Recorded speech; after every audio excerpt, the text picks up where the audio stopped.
Today I want to talk about marketing funnels. So let's see. Marketing funnels.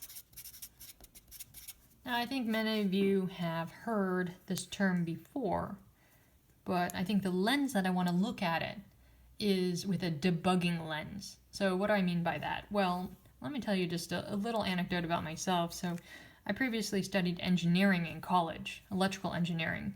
And I think one of the most frustrating things to engineers when you first get started is the debugging process. Like, how do you find problems with the system that you're building?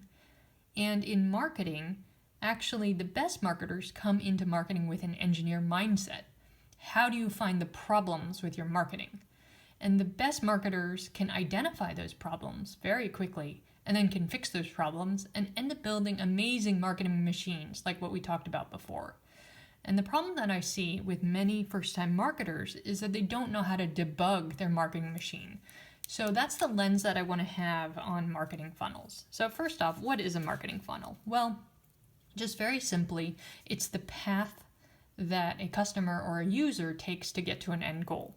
So what do I mean by that? Well, let's say you have your typical website, and first you have traffic coming to your website. Maybe it comes from Google search. Maybe people have heard about it from their friend, heard about your site from their friend. Maybe you're taking out ads and driving people to your website. Whatever it is, there's all this traffic coming in from different channels is what I call it. And then they're on your site, and let's say they sign up for something. You have a service that they sign up for, and maybe it's a free service, so they sign up. And then maybe later some of these people end up subscribing to, let's say, your pro membership, your pro version, and you start making money that way. Let's say it's a subscription service. So this is the end goal. You want as many of these people to come in here and end up being pro users.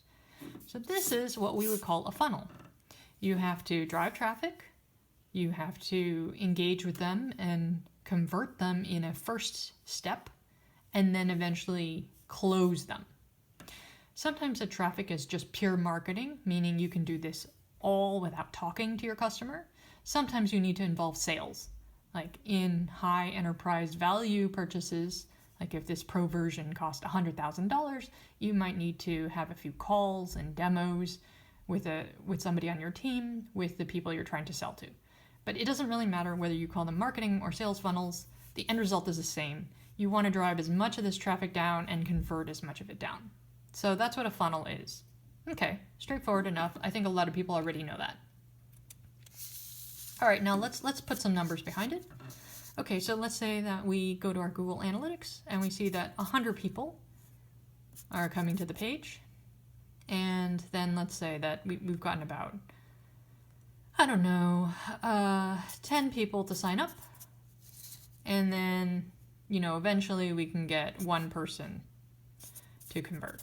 So let's say this is roughly what our funnel looks like. Is this a good or a bad funnel? And I think the answer is most people would try to make an assessment based on these numbers, but that's not the way to look at it.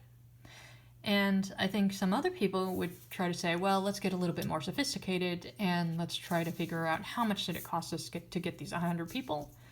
Let's say that we spent, $50 here. And let's say that our pro version costs, $100 a month. So is this good? A lot of people would say, yes, this is a great funnel. We spent $50 and we end up with a paying user who converts. And on that first month, we're getting paid back for what we spent. This is a perfunctory way of looking at marketing funnels. This is what I see most founders do. But now we're going to dig into how you should be thinking about things. So remember when I said we need to go back to debugging, a debugging mindset? Well, this is exactly what I mean. Here are some of the questions you ought to be able to answer by looking at your marketing machine. You ought to be able to tell me what customer acquisition channels are doing well. These are the channels that are driving the traffic. Which ones do you want to improve upon or put more resources into? Which ones do you want to dump?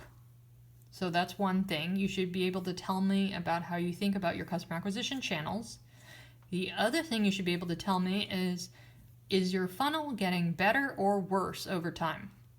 In other words, people who came to your site in January, let's say 100 people came in January, are there more people converting now than, let's say, all the people who came in last month in May? Like, let's say 100 people came in May.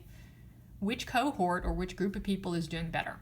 You ought to be able to tell me information about those two things: customer acquisition channels that are working well for you and how you want to improve them, and also whether you are getting better or worse. With these numbers and this funnel, and this is the kind of perfunctory information most founders come up with, you cannot answer those questions, because this is a blended set of numbers across all time, as well as a blended set of numbers across all customer acquisition channels. So it's a good start. You can say that at a high level, this seems to be promising, but it's really important to dig into the weeds. All right.